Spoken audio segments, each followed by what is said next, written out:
नमस्कार, आपण पाहत आहात इंडियाचा आवाज news channel.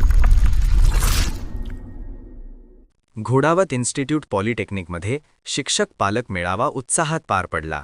Sanjay Ghodawat इन्स्टिट्यूटच्या polytechnic विभागात आयोजित करण्यात आलेला शिक्षक पालक मेळावा अत्यंत उत्साही वातावरणात पार पडला.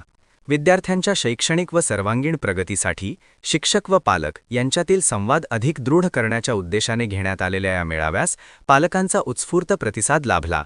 या कार्यक्रमास प्रमुख पाहुणे म्हणून संजय घोडावत विद्यापीठाचे विश्वस्त विनायक भोसले उपस्थित होते. यावेळी इन्स्टिट्यूटचे संचालक डॉक्टर विराट गिरी, पॉलिटेक्निक विभागाचे विभाग प्रमुख, कार्यक्रम समन्वयक काजल बोहरा हे उपस्थिती होते. कार्यक्रमाचे प्रास्ताविक कम्प्युटर सायन्स अँड इंजिनिअरिंग विभाग प्रमुख सागर चव्हाण यांनी केले.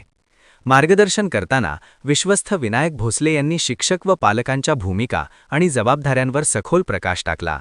विद्यार्थ्यांच्या सर्वांगीण विकासासाठी पालकांनी मुलांना वेळ देणे, योग्य संस्कार करणे आणि त्यांच्या भावनिक गरजा समजून घेणे अत्यंत गरजेचे असल्याचे त्यांनी अधोरेखित केले.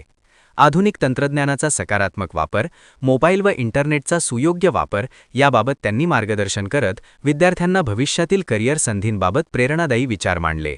याप्रसंगी महाराष्ट्र राज्य तंत्रशिक्षण मंडळामार्फत घेण्यात आलेल्या हिवाळी परीक्षा 2025 मध्ये उल्लेखनीय यश संपादन करणाऱ्या गुणवंत विद्यार्थ्यांचा मान्यवरांच्या हस्ते सत्कार करण्यात आला. यावेळी पालकांनीही आपली मनोगते व्यक्त करत महाविद्यालयातील शैक्षणिक वातावरण व उपक्रमांबाबत समाधान व्यक्त केले. संस्थेचे संचालक डॉक्टर विराट गिरी यांनी संपूर्ण शैक्षणिक आढावा सादर करत विद्यार्थ्यांच्या जीवनातील पालकांचे महत्त्व तसेच शिक्षक व पालक यांची संयुक्त जबाबदारी यावर मार्गदर्शन केले. कार्यक्रमाचे सूत्रसंचालन भाग्यश्री भालकर यांनी केले, तर आभार प्रदर्शन काजल बोहरा यांनी मानले. अशाच ताज्या आणि विश्वसनीय बातम्यांसाठी आपण पाहत रहा इंडियाचा आवाज न्यूज चॅनल. लाईक करा, सबस्क्राईब करा आणि शेअर करायला विसरू नका.